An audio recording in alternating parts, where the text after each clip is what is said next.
God damn it. It just offends my notion of justice. Of course, we all get lucky. Sometimes I was lucky. And then they got lucky. I really didn't know what was on my mind or what I wanted to do. I was a little bit fucked up. Ted Bundy talking with Stephen McCaud about his arrest in August of 1975.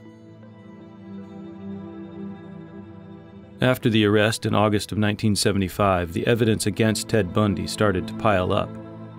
Though many might say they were only circumstantial, later it would seem that the only thing that conducted to his conviction would be his own mistakes. He let Carol DaRonch live.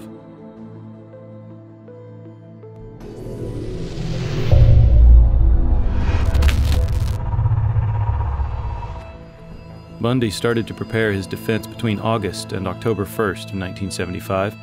He posted bail on the burglary tools charge, then hired John O'Connell, the best criminal lawyer in the state, as a counselor. He cleaned and renovated his Volkswagen and sold it, claiming he needed to pay O'Connell. After that, he moved out of his rooming house. Police had never searched the room. In September, he joined the Mormon Church, the most pervasive and influential institution in Utah. On October 1st, 1975, Jerry Thompson came after Bundy.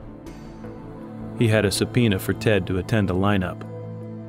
The following day, having a new haircut, Ted presented to the lineup. Although he tried to alter his appearance, the trick didn't work. Carol DaRonch, Ray Lynn Shepard, who was a drama teacher from Viewmont High School in Bountiful, who talked with him several times on the play night, and Tamara Tingy, Deborah Kent's locker partner, who saw him as well as identified him. He was charged with kidnapping and attempted murder. Everyone around him was shocked. No one believed he was guilty. It was impossible for this lonely man who worked on the 1968 lieutenant governor's race, on the 1972 campaign, both for the Republican Party, who on the summer of 1974 worked for the Department of Emergency Services, where he met Carol Boone, who will later become his wife, to do something as atrocious as that. The trial began on February 23, 1976, presided by Judge Stu Hansen. Ted waived a jury trial, thinking he would have more chances to be declared innocent by a judge. He was wrong. On Monday, March 1st, Judge Hansen announced, "I find the defendant, Theodore Robert Bundy, guilty of aggravated kidnapping, a first-degree felony, as charged." The judge sentenced Ted to a term of 1 to 15 years in the Utah State Prison with the possibility for parole in less than 3 years. In October of 1976, Mike Fisher, chief investigator in Aspen, Colorado, managed to obtain an information, a Colorado variant of an indictment, in the Campbell case. Now, Ted Bundy would be charged with murder. On January 28, 1977, Bundy was moved to Aspen. On June 7th, he escaped from the Pitkin County Courthouse. He jumped from the courthouse's law library window on the second floor and managed to stay 6 days in Liberty until June 13th, when he was finally caught. In December, 2 days before Christmas, a trial date was set. But Judge Lohr from Aspen decided that the publicity from the pre-trial phase was not in Ted's favor and moved it to Colorado Springs, more than 125 miles away. It was time for another escape. On December 30th, 1977, after the evening meal which had been served, Ted Bundy took a couple of deep breaths and made an agile leap toward the escape hole that he had made in the ceiling of his prison cell. His departure was not discovered until the next day at noon, 17 hours later. A few days later, he arrived in Tallahassee, Florida. Ted spoke about how he felt on that day with Stephen McCaud. "All of a sudden," he said, "I just felt smaller and smaller and smaller. And more insecure, too. And more alone. Bit by bit by bit. I felt something drain out of me.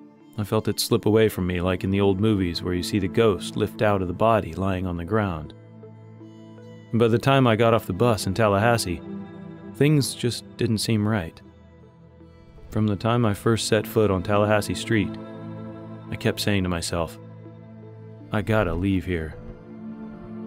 For the next 5 weeks, room 12 on the second floor of 409 College Avenue, Tallahassee, Florida, would be home for Ted Bundy, alias Chris Hagen. January 15, 1978. Chi Omega Sorority House, Florida State University, in Tallahassee. Nita Neary came back to the sorority house after a date. It was after 3 o'clock in the morning. While turning the lights off downstairs, she heard running footsteps above her in the upstairs hallway. When the footfalls were coming down the staircase to her left, she saw a man wearing a dark knit cap, light-colored pants, and a dark coat. He had a club about 3 feet long in his right hand, wrapped in some dark material. She then goes upstairs to her room, number 3, to talk to Nancy Dowdy. They both decide to awake the house president, Jacqueline McGill. While the three of them were talking about the incident, from room number 8, Karen Chandler staggered out of the room, bent over at the waist. Her face was a bloody mess, and she was gurgling incoherently through her blood. They alerted the authorities. Jackie McGill then went to Karen's room, where she found the girl's roommate, Kathy Kleiner, sitting cross-legged on her bed, blood pouring from her mouth, rocking back and forth and moaning. Karen and Kathy's room was spattered and smeared with their own blood. Chandler's jaw, right arm, and one finger were broken. Her skull had been fractured, as had the orbit of her right eye and both of her cheekbones. Terrible gashes and abrasions from the club the attacker used covered her head and face. Kleiner, too, had suffered a broken jaw, as well as several deep cuts and contusions. At 3:23 in the morning, the first officers from the Tallahassee Police Department arrived at the Chi Omega house. While Henry Newkirk took care of the girls, Ray Crew made a room-by-room search. He found Lisa Levy in room number 4. Her neck was twisted, and she had a swelling around her jaw. The vivid human bite mark on her left buttock and the extensive injuries to her rectum and vagina weren't discovered until the autopsy later that morning. In room number 9, Newkirk discovered Margaret Bowman. She was lying face down on her bed and had a pair of nylon pantyhose around her neck. Margaret had received a crushing blow to her right forehead, coupled with what appeared to be 2 puncture wounds in the same vicinity. Massive bleeding occurred from the forehead and right ear, with clotting occurring in the right ear. There was no sign of a struggle in the room. 3 blocks down, at about 4:15 in the morning, Cheryl Thomas, a passionate dancer, was found in her room with her jaw smashed by several blows of the killer's club. The jaw would heal, but dancing was no longer possible. She lost her hearing in one ear, and partially lost her balance, too. When the news about Chi Omega was released, there was no doubt in no one's mind that the attacker was Ted Bundy. On February 9, 1978, Kimberly Diane Leach, a 12-year-old happy child, was being driven by her mother to Lake City Junior High School, where she was a 7th grader. The only thing that is known for sure from the witnesses is that Kim Leach headed to the gym where she had her first class. She was never seen from again. On February 15th, a Pensacola police officer, David Lee, pulled over a Volkswagen. The driver was drunk, and when he checked the plates, he saw that they had been reported stolen. The driver's identity was established on the second day. Ted Bundy, now placed on the FBI's top 10 most wanted list. He was transferred from Pensacola to Tallahassee, the interrogation focusing solely on the Chi Omega case. But everything changed when the police discovered there was a link between him and Kim Leach's abduction. A white van, stolen from the FSU Media Center, the only one reported missing since the start of the year, was discovered. Through a thorough investigation, it was determined that Ted drove that car.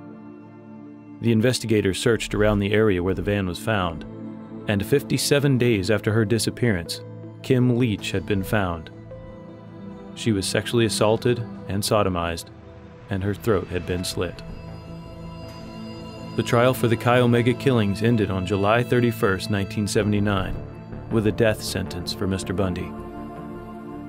On February 12, 1980, Ted Bundy was condemned to the electric chair for the murder of Kimberly Leach.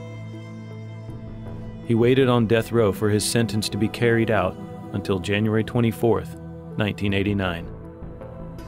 He confessed to all of his crimes during his last days, 11 in Washington, including Kathy Parks. 3 of them were unidentified. 8 in Utah, 3 unidentified again. 3 in Colorado, 3 in Florida, 2 in Oregon, both unidentified. 2 in Idaho, only 1 unidentified.